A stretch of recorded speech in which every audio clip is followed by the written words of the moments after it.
ವಿಶೇಷ ಕಾರ್ಯಕ್ರಮಕ್ಕೆ ಸ್ವಾಗತ. ನಾನು ಚೈತ್ರ ರಾಜ್. 5 ಮಹಾ ಜಿಲ್ಲೆ ಮತ್ತೆ ಲಾಕ್. 2 ಅಲೆ ಎಂಟ್ರಿ ಆಯ್ತಾ? ಮಹಾ ವೈರಸ್ ಬ್ರಿಟನ್ ಆಫ್ರಿಕಾ ಕೊರೋನಾಗಿಂತ ಡೇಂಜರ್. ಹೊಸ ತಳಿ, ಹೊಸ ರೂಲ್ಸ್, 2 ಮಾರ್ಗಗಳೇ ಕಂಟಕಾನ. ಇದೇ ಈ ಹೊತ್ತಿನ ಸ್ಪೆಷಲ್ ಮಹಾ ಲಾಕ್ ಡಬಲ್ ಶಾಕ್. ಮಹಾರಾಷ್ಟ್ರದಲ್ಲಿ ಹೈ ಸ್ಪೀಡ್ ಕೊರೋನಾ ಆರ್ಭಟ.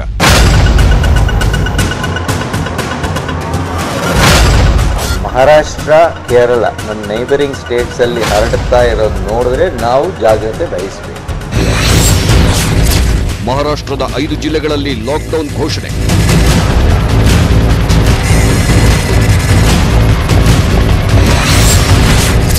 ಮಹಾ ವೈರಸ್ ಬ್ರಿಟನ್ ಆಫ್ರಿಕಾ ವೈರಸ್ಗಿಂತ ಡೇಂಜರ್.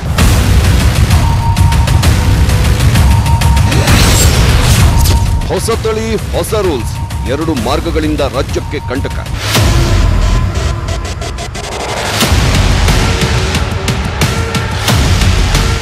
ಮುಂದಿನ ದಿನಮಾನಗಳಲ್ಲಿ ನಮಗೆ ಸೋಂಕು ಹೆಚ್ಚಾದರೆ ಮತ್ತೆ ಕಠಿಣವಾದಂತಹ ಕೆಲವು ಕ್ರಮಗಳಿಗೆ ನೀವೇ ಸರ್ಕಾರಕ್ಕೆ ಅನುವು ಮಾಡಿಕೊಡುವಂಥ ಕೆಲಸ ನಿಮ್ಮಿಂದ ಆಗ್ತದೆ ಅನ್ನೋದನ್ನು ನಾನು ಹೇಳಬೇಕಾಗ್ತದೆ. 2020ರಲ್ಲಿ ಭಾರತವನ್ನ ಇನ್ನಿಲ್ಲದೆ ಕಾಡಿ ಕಂಗೆಡಿಸಿದ ಕೋವಿಡ್-19 2021ರಲ್ಲಿ ಮತ್ತೆ ಆರ್ಭಟಿಸುತ್ತಿದೆ. ಕೊರೋನಾ ಇನ್ನೇನು ಇತಿಹಾಸದ ಪುಟ ಸೇರ್ತು ಅನ್ನೋವಾಗಲೇ ಒಂದೊಂದೇ ರಾಜ್ಯದಲ್ಲಿ ವೈರಸ್ ಅಟ್ಟಹಾಸ ಜೋರಾಗ್ತಿದೆ. ಒಂದೊಂದೇ ರಾಜ್ಯಗಳಲ್ಲಿ ಸೋಂಕು ಕಂಟ್ರೋಲ್ ತಪ್ಪಿದೆ. ಇದೀಗ ದೇಶದ 5 ರಾಜ್ಯಗಳಲ್ಲಿ ಕೋವಿಡ್-19 ರಣಾರ್ಭಟ ಆರಂಭವಾಗಿದ್ದು, ಇಡೀ ದೇಶದಲ್ಲಿ ಮತ್ತೆ ವೈರಸ್ ಯೂಟರ್ನ್ ಹೊಡೆದು ಗಂಭೀರ ಗಂಡಾಂತರ ತಂದಿರುವ ಆತಂಕ ಶುರುವಾಗಿದೆ. ಯಾಕಂದ್ರೆ ಈಗ ಹರಡುತ್ತಿರೋದು ಅಂತಿಂಥ ವೈರಸ್ ಅಲ್ಲ, ಈಗ ಆರ್ಭಟಿಸುತ್ತಿರೋದು ಮಾಮೂಲಿ ವೈರಸ್ ಅಲ್ಲ, ಇದು ಹೈ ಸ್ಪೀಡ್ ಕೋವಿಡ್-19.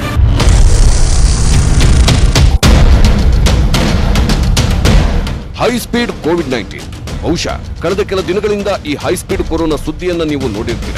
ಬ್ರಿಟನ್ನಲ್ಲಿ ಕೊರೋನಾದ ಹೊಸ ರೂಪಾಂತರಿ ತಳಿ ಹೈ ಸ್ಪೀಡ್ನಲ್ಲಿ ಹರಡುತ್ತೆ, ಗಂಭೀರ ರೋಗ ಲಕ್ಷಣಗಳಿಗೆ ಕಾರಣವಾಗಿ ಸಾವಿನ ಪ್ರಮಾಣ ಹೆಚ್ಚಿಸುತ್ತಿದೆ ಅನ್ನೋದು ಹಳೆ ಸುದ್ದಿ. ಇದಾದ ಬೆನ್ನಲ್ಲೇ ಹೈ ಸ್ಪೀಡ್ ರೂಪಾಂತರಿ ಕೊರೋನಾ ಸಾಲಿಗೆ ಆಫ್ರಿಕಾ, ಬ್ರೆಜಿಲ್, ಜಪಾನ್ ರೂಪಾಂತರಿ ತಳಿಯೂ ಸೇರ್ಕೊಂಡಿತ್ತು. ಹೀಗೆ ಈ 4 ದೇಶಗಳ ಕೊರೋನಾ ರೂಪಾಂತರಿ ತಳಿ ವಿಶ್ವಕ್ಕೆ ಮಾರಕ ಅಂತ ತಜ್ಞರು ಎಚ್ಚರಿಸಿದ್ರು.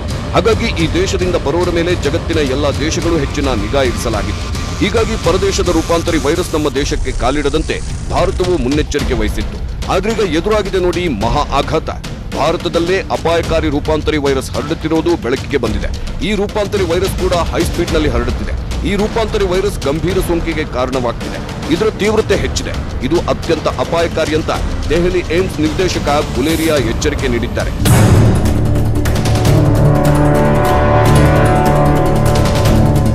ಭಾರತದಲ್ಲಿ ಇದುವರೆಗೂ ಸರಿಸುಮಾರು 7569 ಮ್ಯೂಟೆಂಟ್ ಕೊರೋನಾ ವೈರಸ್ ಅರ್ಥಾತ್ ರೂಪಾಂತರಿ ಅಥವಾ ಕುಲಾಂತರಿ ವೈರಸ್ ಪತ್ತೆಯಾಗಿದೆ.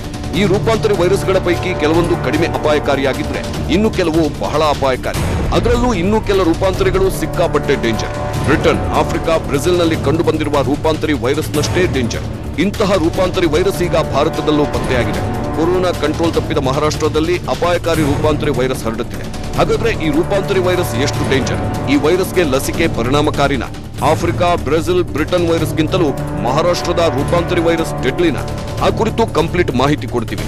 ಆದ್ರೆ ಅದಕ್ಕೂ ಮೊದಲು ಭಾರತದಲ್ಲಿ ಕಂಟ್ರೋಲ್ ತಪ್ಪಿರುವ ಕೊರೋನಾ ಸೋಂಕು ಮತ್ತು ಕರ್ನಾಟಕಕ್ಕೆ ಕಾದಿರುವ ಗಂಡಾಂತರದ ಮಾಹಿತಿಯನ್ನ ನಿಮ್ಮ ಮುಂದಿಡ್ಲೇಬೇಕು.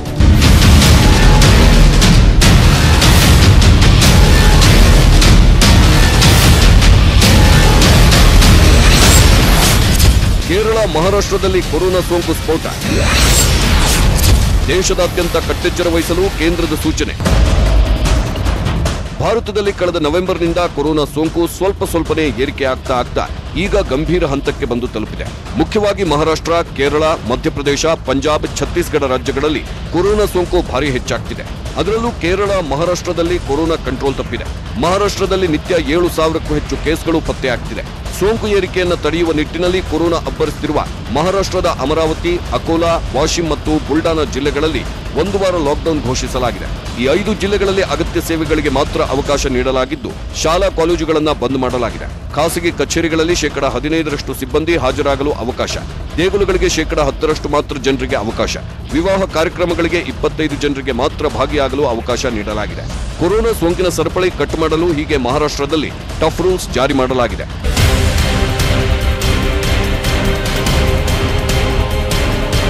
ಸೋಂಕಿನ ಆರ್ಭಟದಿಂದ ಕಂಗೆಟ್ಟ ಮಹಾರಾಷ್ಟ್ರದ ಈ 5 ಜಿಲ್ಲೆಗಳಿಗೆ ಮಾತ್ರ ಟಫ್ ರೂಲ್ಸ್ ಮಾಡಲಾಗಿಲ್ಲ.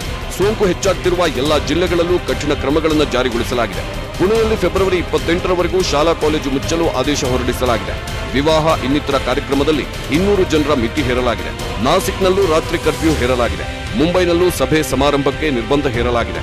ಇನ್ನು 8 ರಿಂದ 15 ದಿನ ಕೊರೋನಾ ಆರ್ಭಟ ಹೀಗೆ ಹೆಚ್ಚಾಗ್ತಾ ಹೋದ್ರೆ ಮುಂಬೈನಲ್ಲೂ ಲಾಕ್ಡೌನ್ ಅನಿವಾರ್ಯ. ಇಡೀ ಮಹಾರಾಷ್ಟ್ರಕ್ಕೆ ಲಾಕ್ಡೌನ್ ಘೋಷಣೆ ಆಗುವ ಅನಿವಾರ್ಯ ಪರಿಸ್ಥಿತಿ ಎದುರಾಗಬಹುದು ಅಂತ ಸಿಎಂ ಉದ್ಧವ್ ಠಾಕ್ರೆ ಎಚ್ಚರಿಸಿದ್ದಾರೆ. ಹಾಗಾದ್ರೆ ಮಹಾರಾಷ್ಟ್ರದಲ್ಲಿ ಈಗ ಆರಂಭವಾಗಿರೋದು ಕೊರೋನಾ 2ನೇ ಅಲೆನಾ? ಈಗಲೇ ಇದಕ್ಕುತ್ತರ ಕೊಡೋದು ಕಷ್ಟ.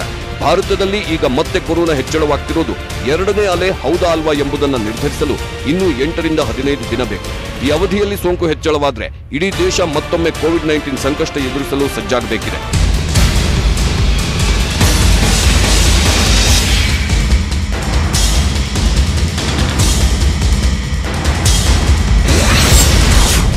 ಕೇರಳ ಮಹಾಸೋಂಕು ಆರ್ಭಟ, ಕರ್ನಾಟಕಕ್ಕೆ ಡಬಲ್ ಕಂಟಕ. ಗಡಿ ಭಾಗಗಳಲ್ಲಿ ಹೈ ಅಲರ್ಟ್, ರಾಜ್ಯದಲ್ಲಿ ಟೆನ್ಷನ್. ಕರ್ನಾಟಕದ ಗಡಿ ರಾಜ್ಯಗಳಲ್ಲಿ ಸೋಂಕು ಸ್ಫೋಟವಾಗ್ತಿರೋದು ಕರ್ನಾಟಕದಲ್ಲೂ ಅಪಾಯದ ಅಲಾರಾಂ ಬಾರಿಸಿದೆ. ಯಾಕಂದ್ರೆ ಈ 2 ರಾಜ್ಯಗಳಿಂದ ಕರ್ನಾಟಕಕ್ಕೆ ನಿತ್ಯ ಲಕ್ಷಾಂತರ ಜನ ಓಡಾಡ್ತಾರೆ. ಕರ್ನಾಟಕ, ಕೇರಳ, ಮಹಾರಾಷ್ಟ್ರ ಈ 3 ರಾಜ್ಯಗಳ ಸಾವಿರಾರು ಜನರು ನಿತ್ಯ ವ್ಯಾಪಾರ ವಹಿವಾಟಿಗಾಗಿ ಅಲ್ಲಿಂದ ಇಲ್ಲಿಗೆ, ಇಲ್ಲಿಂದ ಅಲ್ಲಿಗೆ ಓಡಾಡ್ತಾ ಇರ್ತಾರೆ. ಮಹಾರಾಷ್ಟ್ರದಿಂದ ಅನೇಕ ವಸ್ತುಗಳು, ತರಕಾರಿ, ದಿನಸಿ, ಇತರೆ ಸಾಮಗ್ರಿ ಕರ್ನಾಟಕಕ್ಕೆ ಬರುತ್ತಿದೆ. ಬಸ್ಸು, ವಾಹನಗಳು ನಿರಂತರವಾಗಿ ಓಡಾಡುತ್ತವೆ. ಹೀಗಾಗಿ ಮಹಾರಾಷ್ಟ್ರದಲ್ಲಿ ಹರಡುತ್ತಿರುವ ಅಪಾಯಕಾರಿ ಹೈಸ್ಪೀಡ್ ಕೊರೋನಾ ವೈರಸ್ ಕರ್ನಾಟಕಕ್ಕೆ ಎಂಟ್ರಿ ಆಗಲು ಹೆಚ್ಚು ಸಮಯ ಬೇಕಾಗಲ್ಲ. ಹೀಗಾಗಿ ಮಹಾರಾಷ್ಟ್ರ ಮತ್ತು ಕೇರಳ ಗಡಿ ಭಾಗದಲ್ಲಿ ತಪಾಸಣೆ ಮಾಡಲು ಆರಂಭಿಸಲಾಗಿದೆ.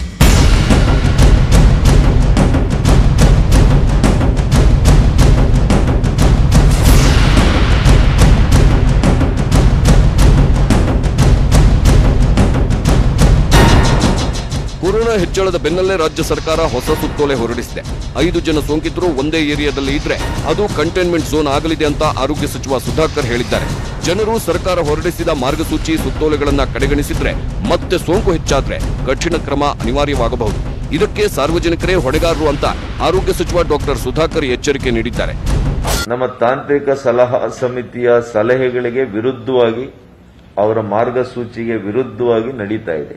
ಇದನ್ನು ಅರ್ಥ ಮಾಡ್ಕೊಂಡು ಮಾಡದೆ ಹೋದಾಗ ಮುಂದಿನ ದಿನಮಾನಗಳಲ್ಲಿ ನಮಗೆ ಸೋಂಕು ಹೆಚ್ಚಾದರೆ ಮತ್ತೆ ಕಠಿಣವಾದಂತಹ ಕೆಲವು ಕ್ರಮಗಳಿಗೆ ನೀವೇ ಸರ್ಕಾರಕ್ಕೆ ಅನಿವು ಮಾಡಿಕೊಡುವಂತ ಕೆಲಸ ನಿಮ್ಮಿಂದ ಆಗ್ತದೆ ಅನ್ನೋದನ್ನ ನಾನು ಹೇಳಬೇಕಾಗ್ತದೆ. ಅಂತರ ಹೇಳೋಗೆ ಇಲ್ಲ ಬಿಡಿ, ಅಂತರ ಯಾರು ಕೂಡ ಕಾಯ್ದುಕೊಳ್ತಾ ಇಲ್ಲ. ಜನಸಾಮಾನ್ಯರು ಮಾಡ್ತಾ ಇಲ್ಲ, ವಿಐಪಿಗಳು ಮಾಡ್ತಾ ಇಲ್ಲ, ವಿವಿಐಪಿಗಳು ಮಾಡ್ತಾ ಇಲ್ಲ.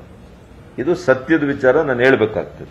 ಇವತ್ತು ಮದುವೆ ಸಮಾರಂಭಗಳಲ್ಲಿ ಒಬ್ಬೊಬ್ಬರು ಮಾರ್ಷಲ್ ಅನ್ನು ಹಾಕಬೇಕು ಇಡೀ ರಾಜ್ಯದಲ್ಲಿ ಅಂತೇಳಿ ನಾವು ತೀರ್ಮಾನವನ್ನು ತೆಗೆದುಕೊಂಡಿದ್ದೇವೆ.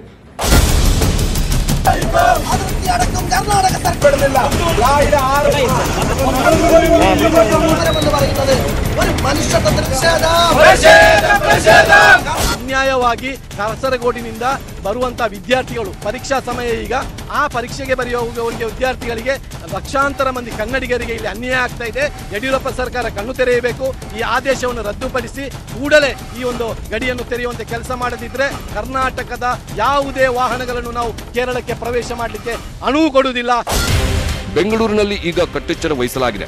ಮೆಜೆಸ್ಟಿಕ್ನಲ್ಲೂ ಮಹಾರಾಷ್ಟ್ರ, ಕೇರಳದಿಂದ ಬಂದವರ ಆರೋಗ್ಯ ತಪಾಸಣೆ ಮಾಡಿ ಕಳುಹಿಸಲಾಗುತ್ತಿದೆ.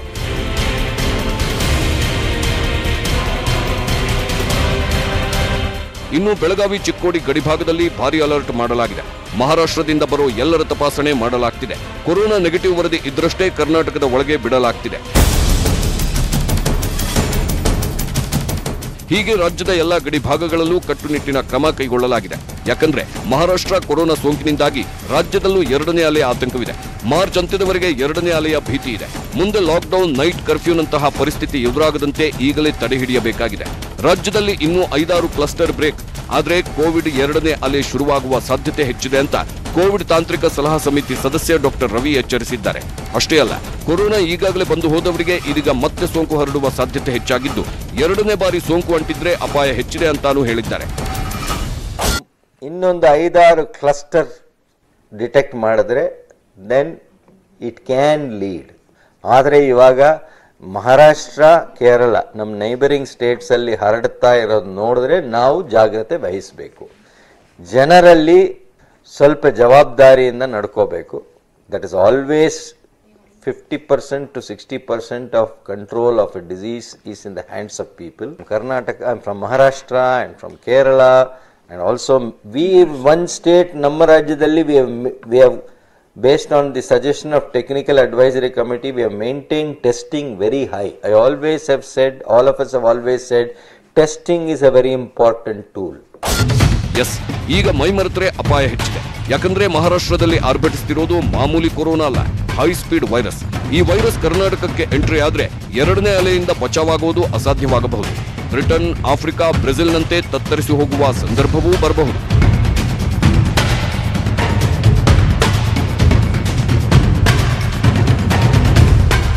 ಮಹಾರಾಷ್ಟ್ರ ಹೈಸ್ಪೀಡ್ ವೈರಸ್ ಅಪಾಯಕಾರಿ ಅಂತ ಹೇಳಿದ್ದಾರೆ ಏಮ್ಸ್ ನಿರ್ದೇಶಕ. ಹಾಗಾದ್ರೆ ಈ ರೂಪಾಂತರಿ ವೈರಸ್ ಬ್ರಿಟನ್, ಆಫ್ರಿಕಾ ವೈರಸ್ಗಿಂತಲೂ ಅಪಾಯಕಾರಿನ? ಎರಡನೇ ಅಲೆಗೆ ಕಾರಣವಾಗುತ್ತಾ ಈ ಹೈಸ್ಪೀಡ್ ವೈರಸ್? ಏನಿದು ರೂಪಾಂತರಿ ವೈರಸ್? ಆ ಕುರಿತು ಮಾಹಿತಿ ಕೊಡ್ತೀವಿ. ಬ್ರೇಕ್ಔಟ್. ರೂಪಾಂತರಿಯಾಗಿರಬಹುದು ಅಂತ ಏಮ್ಸ್ ನಿರ್ದೇಶಕ ಹೇಳಿದ ಬೆನ್ನಲ್ಲೇ ಎಲ್ಲ ರಾಜ್ಯಗಳು ಎಚ್ಚೆತ್ತುಕೊಂಡಿವೆ. ಹೊಸ ಮಾರ್ಗಸೂಚಿಗಳನ್ನು ಬಿಡುಗಡೆ ಮಾಡಲಾಗಿದೆ. ಹಾಗಾದ್ರೆ ಹೊಸ ರೂಪಾಂತರಿ ಯಾಕಿಷ್ಟು ಡೇಂಜರ್? ಆ ಕುರಿತು ಒಂದು ರಿಪೋರ್ಟ್ ನಿಮ್ಮ ಮುಂದೆ. ಮಹಾರಾಷ್ಟ್ರದಲ್ಲಿ ಹರಡುತ್ತಿರುವುದು ರೂಪಾಂತರಿ ಕೊರೋನಾನ. ಮಹಾರೂಪಾಂತರಿಯು ಹೈಸ್ಪೀಡ್ನಲ್ಲಿ ಹರಡುತ್ತಾ ಯಾವುದೇ ವೈರಾಣುಗಳು ಸಾಮಾನ್ಯವಾಗಿ 6 ತಿಂಗಳು ಅಥವಾ 1 ವರ್ಷದಲ್ಲಿ ಸಹಜವಾಗಿ ಬದಲಾವಣೆ ಆಗುತ್ತವೆ. ಇದನ್ನೇ ರೂಪಾಂತರ ಅಂತ ಕರೆಯಲಾಗುತ್ತದೆ. ಹೀಗೆ ವೈರಸ್ಗಳು ರೂಪಾಂತರಗೊಂಡಾಗ ಕೆಲವೊಂದು ರೂಪಾಂತರಗೊಂಡ ವೈರಸ್ ಕಡಿಮೆ ಅಪಾಯಕಾರಿಯಾಗಿ ಬದಲಾವಣೆ ಆಗುತ್ತದೆ. ಇನ್ನು ಕೆಲವೊಂದು ಮತ್ತಷ್ಟು ಅಪಾಯಕಾರಿಯಾಗಿ ಬದಲಾವಣೆ ಆಗಬಹುದು. ಉದಾಹರಣೆಗೆ ಹೇಳುವುದಾದರೆ ಬ್ರಿಟನ್, ಆಫ್ರಿಕಾ, ಬ್ರೆಜಿಲ್ನಲ್ಲಿ ಕಂಡುಬಂದಿರುವ ರೂಪಾಂತರಿ ವೈರಸ್ಗಳು ಹೆಚ್ಚು ಅಪಾಯಕಾರಿ. ಈ ವೈರಸ್ಗಳು ಸಾಮಾನ್ಯ ಕೊರೋನಾ ವೈರಸ್ಗಿಂತ 70 ಪಟ್ಟು ಹೆಚ್ಚು ವೇಗವಾಗಿ ಹರಡುತ್ತವೆ. ಗಂಭೀರ ರೋಗಲಕ್ಷಣಗಳು ಮತ್ತು ಅತಿ ಹೆಚ್ಚು ಸಾವಿಗೂ ಕಾರಣವಾಗುತ್ತವೆ. ಹೀಗೇನೆ ಇದೀಗ ಮಹಾರಾಷ್ಟ್ರದಲ್ಲೂ ದಿಢೀರನೆ ಸೋಂಕು ಹೆಚ್ಚಾಗಿರೋದ್ರಿಂದ ಇಲ್ಲೂ ಕೂಡ ರೂಪಾಂತರಿ ವೈರಸ್ ಹರಡುತ್ತಿರಬಹುದು ಅಂತ ಅಂದಾಜಿಸಲಾಗಿದೆ. ಈ ರೂಪಾಂತರಿ ವೈರಸ್ ಹೈಸ್ಪೀಡ್ ಜೊತೆಗೆ ಹೆಚ್ಚು ಅಪಾಯಕಾರಿಯೂ ಆಗಿರಬಹುದು ಅಂತ ಏಮ್ಸ್ ನಿರ್ದೇಶಕ ಗುಲೇರಿಯಾ ಎಚ್ಚರಿಕೆ ನೀಡಿದ್ದಾರೆ. ಅಷ್ಟೇ ಅಲ್ಲ, ಈಗಾಗಲೇ ರೋಗ ನಿರೋಧಕ ಶಕ್ತಿ ಉತ್ಪತ್ತಿಯಾದವರಿಗೂ ಈ ರೂಪಾಂತರಿ ವೈರಸ್ ಸೋಂಕು ಅಂಟಿಸಬಹುದು ಅಂತ ಎಚ್ಚರಿಸಿದ್ದಾರೆ. ಹಾಗಾಗಿ ಈಗ ಹೆಚ್ಚು ಆತಂಕದ ಪರಿಸ್ಥಿತಿ ನಿರ್ಮಾಣವಾಗಿದೆ. ದೇಶದಾದ್ಯಂತ ಎಲ್ಲ ರಾಜ್ಯಗಳು ಹೊಸ ಮಾರ್ಗಸೂಚಿಗಳನ್ನ ಬಿಡುಗಡೆ ಮಾಡಲು ಆರಂಭಿಸಿವೆ. ಕರ್ನಾಟಕದಲ್ಲೂ ಹೊಸ ಮಾರ್ಗಸೂಚಿಗಳನ್ನ ಬಿಡುಗಡೆ ಮಾಡಲಾಗಿದೆ.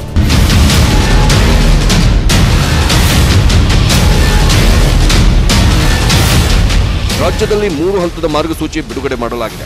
ಈ ಪೈಕಿ ಒಂದು ಮಹಾರಾಷ್ಟ್ರ ಮತ್ತು ಕೇರಳದಿಂದ ಬರುವವರಿಗಾಗಿ ಹೊಸ ರೂಲ್ಸ್ ಮಾಡಲಾಗಿದೆ. ಈ ರಾಜ್ಯದಿಂದ ಬರುವವರಿಗೆ ಕೊರೋನಾ ರಿಪೋರ್ಟ್ ಕಡ್ಡಾಯವಾಗಿದೆ. ಬಸ್, ವಿಮಾನ, ರೈಲು, ಸ್ವಂತ ವಾಹನದಲ್ಲಿ ಬಂದರೂ 72 ಗಂಟೆಯೊಳಗಿನ ನೆಗೆಟಿವ್ ರಿಪೋರ್ಟ್ ಕಡ್ಡಾಯವಾಗಿದೆ. ಇನ್ನು ವಿದೇಶದಿಂದ ಬರುವವರಿಗೂ ನೆಗೆಟಿವ್ ರಿಪೋರ್ಟ್ ಕಡ್ಡಾಯ ಮಾಡಲಾಗಿದೆ. ಸೋಂಕಿದ್ರೆ 14 ದಿನ ಸಾಂಸ್ಥಿಕ ಕ್ವಾರಂಟೈನ್, ನೆಗೆಟಿವ್ ಇದ್ದವರಿಗೆ 1 ವಾರ ಹೋಮ್ ಕ್ವಾರಂಟೈನ್ ಕಡ್ಡಾಯ ಮಾಡಲಾಗಿದೆ. ವಿದೇಶದಿಂದ ಬಂದವರು 1 ವಾರದ ನಂತರ ಮತ್ತೆ ಕೊರೋನಾ ಟೆಸ್ಟ್ ಕಡ್ಡಾಯವಾಗಿ ಮಾಡಿಸಿಕೊಳ್ಳಲೇಬೇಕೆಂಬ ರೂಲ್ಸ್ ಮಾಡಲಾಗಿದೆ. ಇನ್ನು ಹೋಟೆಲ್ಗಳಿಗೂ ಹೊಸ ರೂಲ್ಸ್ ಮಾಡಲಾಗಿದೆ. ಹೋಟೆಲ್ ಕೇಟರಿಂಗ್ ಬಿಸಿನೆಸ್ ಮಾಡೋರು ಪ್ರತಿ 15 ದಿನಕ್ಕೊಮ್ಮೆ ಸಿಬ್ಬಂದಿಯನ್ನ ಕೊರೋನಾ ಟೆಸ್ಟ್ಗೆ ಒಳಪಡಿಸಬೇಕು. ಅಡುಗೆ ತಯಾರಕರು ಮಾಸ್ಕ್, ಫೇಸ್ ಶೀಲ್ಡ್, ಗ್ಲೌಸ್ ಕಡ್ಡಾಯವಾಗಿ ಧರಿಸಬೇಕು. ಕಂಟೈನ್ಮೆಂಟ್ ಝೋನ್ಗಳಲ್ಲಿ ಆಹಾರ ಸರಬರಾಜು ಮಾಡುವಂತಿಲ್ಲ. ಎಂಟ್ರಿ ಎಕ್ಸಿಟ್ನಲ್ಲಿ ಸ್ಯಾನಿಟೈಸರ್, ಗ್ರಾಹಕರು ಮಾಸ್ಕ್ ಅನ್ನ ಕಡ್ಡಾಯವಾಗಿ ಧರಿಸಬೇಕು ಎಂಬ ನಿಯಮ ಹೊರಡಿಸಲಾಗಿದೆ. ಇನ್ನು ಆರೋಗ್ಯ ಸಚಿವ ಡಾಕ್ಟರ್ ಸುಧಾಕರ್ ಎಲ್ಲ ಜಿಲ್ಲೆಯ ಡಿಸಿ, ಸಿಇಒ, ಎಸ್ಪಿಗಳ ಜೊತೆ ವಿಡಿಯೋ ಕಾನ್ಫರೆನ್ಸ್ ಮಾಡಿ ಕಠಿಣ ಮುಂಜಾಗ್ರತೆ ಕ್ರಮ ತೆಗೆದುಕೊಳ್ಳುವಂತೆ ಸೂಚಿಸಿದ್ದಾರೆ. ಸೋಂಕು ಹೆಚ್ಚಾಗ್ತಿರುವ ಬೆನ್ನಲ್ಲೇ ಕೇಂದ್ರ ಸರ್ಕಾರವು ಎಲ್ಲ ರಾಜ್ಯಗಳಿಗೆ ಅನ್ವಯವಾಗುವಂತೆ ಸೂಚನೆ ಹೊರಡಿಸಿದೆ. ಎಲ್ಲ ರಾಜ್ಯಗಳಲ್ಲಿ ಆರ್ಟಿಪಿಸಿಆರ್ ಪರೀಕ್ಷೆ ಪ್ರಮಾಣ ಹೆಚ್ಚಿಸಬೇಕು. ಸೋಂಕಿತರ ಮೇಲೆ ಕಟ್ಟುನಿಟ್ಟಿನ ಕಣ್ಗಾವಲು ಇಡಬೇಕು. ಕನಿಷ್ಠ ಸೋಂಕಿತರ 20 ಸಂಪರ್ಕಗಳನ್ನಾದರೂ ಪತ್ತೆ ಹಚ್ಚಬೇಕು. ಅನ್ಯ ರಾಜ್ಯದ ಪ್ರಯಾಣಿಕರಿಗೆ ಗಡಿಯಲ್ಲಿ, ವಿದೇಶಿ ಪ್ರಯಾಣಿಕರನ್ನ ಏರ್ಪೋರ್ಟ್ನಲ್ಲೇ ಟೆಸ್ಟ್ಗೆ ಒಳಪಡಿಸಬೇಕು. ಕೊರೋನಾ ಹೆಚ್ಚಿರುವ ಜಿಲ್ಲೆಗಳಲ್ಲಿ ಕಠಿಣ ಕಂಟೈನ್ಮೆಂಟ್ ಜಾರಿ ಮಾಡಬೇಕು. ಲಸಿಕೆ ನೀಡಿಕೆ ಪ್ರಮಾಣವನ್ನ ಹೆಚ್ಚಳ ಮಾಡಬೇಕು ಅಂತ ಕೇಂದ್ರ ಸರ್ಕಾರ ಸೂಚಿಸಿದೆ. ಲಸಿಕೆ ವಿಚಾರದಲ್ಲಿ ಕೇಂದ್ರಕ್ಕೆ ಈಗ ಆತಂಕವೂ ಶುರುವಾಗಿದೆ. ಯಾಕಂದ್ರೆ ಮೊದಲ ಹಂತದಲ್ಲಿ 3 ಕೋಟಿ ಆರೋಗ್ಯ ಕಾರ್ಯಕರ್ತರಿಗೆ ಲಸಿಕೆ ನೀಡುವ ಗುರಿ ಇಟ್ಟುಕೊಳ್ಳಲಾಗಿದೆ. ಆದರೆ ಇದುವರೆಗೂ 1.1 ಕೋಟಿ ಮಂದಿ ಲಸಿಕೆ ಪಡೆದಿದ್ದಾರೆ. 1.9 ಕೋಟಿ ಮಂದಿ ಲಸಿಕೆ ಪಡೆಯಲು ಹಿಂದೇಟು ಹಾಕಿದ್ದಾರೆ. ಎಷ್ಟೋ ಮಂದಿ 2ನೇ ಡೋಸ್ ಪಡೆದುಕೊಳ್ಳುತ್ತಿಲ್ಲ. ಕೊರೋನಾ ಹೆಚ್ಚಾಗ್ತಿರುವ ಸಂದರ್ಭದಲ್ಲಿ ಲಸಿಕೆ ಪಡೆಯಲು ಹಿಂದೇಟು ಹಾಕಿದ್ರೆ ಮುಂದೆ ಮತ್ತಷ್ಟು ಅಪಾಯ ಎದುರಾಗುವ ಸಾಧ್ಯತೆ ಇದೆ.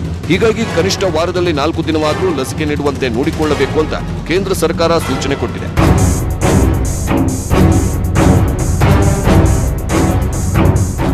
ಕರ್ನಾಟಕದಲ್ಲೂ ಕೊರೋನಾ ಹೆಚ್ಚಾಗ್ತಿದೆ. ಬೆಂಗಳೂರಲ್ಲಿ ಸದ್ಯ ಸಕ್ರಿಯ ಪ್ರಕರಣಗಳ ಸಂಖ್ಯೆ 4300 ದಾಟಿದೆ. ಕಲಬುರಗಿಯಲ್ಲೂ ಸೋಂಕು ಹೆಚ್ಚಾಗ್ತಿದೆ. ಹೀಗೆ ಒಂದೊಂದು ಜಿಲ್ಲೆಗಳಲ್ಲಿ ಸೋಂಕು ಹೆಚ್ಚಾಗ್ತಾ ಹೋಗ್ತಿರೋದು ಆತಂಕಕ್ಕೆ ಕಾರಣವಾಗಿದೆ. ಮಗದೊಂದು ಕಡೆ 6ರಿಂದ 8ರವರೆಗೆ ತರಗತಿಯೂ ಆರಂಭವಾಗಿದೆ. ಜಾತ್ರೆ ಸಮಾರಂಭಗಳಲ್ಲಿ ಜನ ಕೋವಿಡ್ ನಿಯಮ ಮರೆತು ಸೇರ್ತಿದ್ದಾರೆ. ಬೆಂಗಳೂರಿನ ಅಪಾರ್ಟ್ಮೆಂಟ್ ಒಂದರಲ್ಲಿ 300ಕ್ಕೂ ಹೆಚ್ಚು ಮಂದಿಗೆ ಪಾಸಿಟಿವ್ ಬಂದ ಬಳಿಕವೂ ಜನ ಎಚ್ಚೆತ್ತುಕೊಂಡಿಲ್ಲ. ಇದೇ ನಿರ್ಲಕ್ಷ್ಯ ಮುಂದುವರೆದರೆ ಸದ್ಯದಲ್ಲೇ ಮಹಾರಾಷ್ಟ್ರದಲ್ಲಿ ಆಗಿರುವಂತೆ ಕೊರೋನಾ ಕೈಮೀರಿ ಹೋಗುವ ಸಾಧ್ಯತೆ ಹೆಚ್ಚಾಗಿದೆ.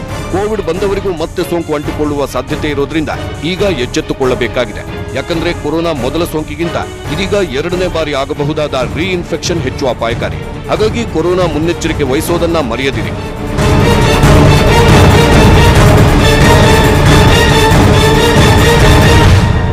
ಒಂದ್ ಕಡೆ ಕೇರಳ, ಮತ್ತೊಂದ್ ಕಡೆ ಮಹಾರಾಷ್ಟ್ರ, ಎರಡೂ ಕಡೆಯಿಂದ ಕರ್ನಾಟಕಕ್ಕೆ ಡಬಲ್ ಶಾಕ್ ಎದುರಾಗಿದೆ. ಈ ರಾಜ್ಯಗಳಿಂದ ಕರ್ನಾಟಕಕ್ಕೂ ಹೈಸ್ಪೀಡ್ ಕೊರೋನಾ ಹರಡುವ ಅಪಾಯವಿದೆ. ಇದಾಗಿತ್ತು ಇವತ್ತಿನ ಸ್ಪೆಷಲ್. ನೋಡ್ತಾ ಇರಿ ನ್ಯೂಸ್ 18 ಕನ್ನಡ. ಜಾಲ ನಮ್ಮದು, ಬಲ ನಿಮ್ಮದು.